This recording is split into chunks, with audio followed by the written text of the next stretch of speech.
nyinyi Watanganyika. Watanganyika, dadangu mimi nimekaa sehemu bara kabisa long time ago, nimekaa kama 5 years, nikarudi tena after 15 years, na nikamchukua mke wangu nikamwambia hebu twende nikakuoneshe sehemu ambayo nimekaa after 15 years. Can you believe?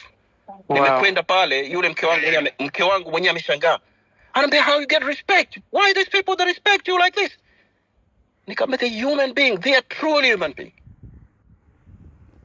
Kwa hiyo mtu yoyote, mpuuzi yoyote atakayekuja akasema maneno kijinga, naomba ndugu zangu mumdharau, kwa sababu hiyo ndio true color yetu. Tumekuonesheni true color yetu.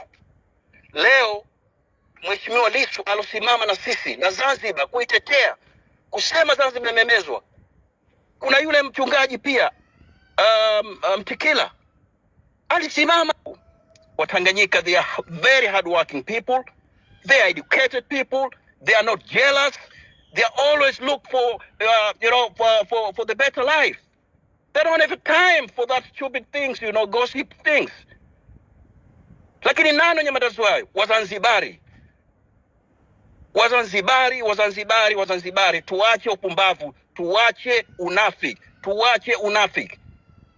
Dadangu, mapinduzi Zanzibar, mimi nilikuwa sikuzaliwa, lakini mzee wangu ananambia nini kimetokea.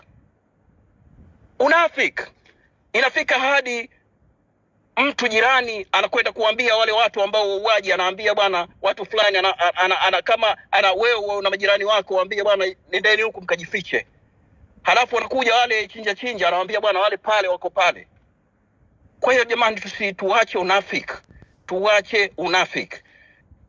Unajua kuna majina mpaka tumepeana majina kwamba huyu ni Mzanzibara, huyu Mzanzibara. You know what I mean nikisema Mzanzibara? Yes, naelewa vizuri. Lakini unafiki, roho mbaya, upumbavu tunao.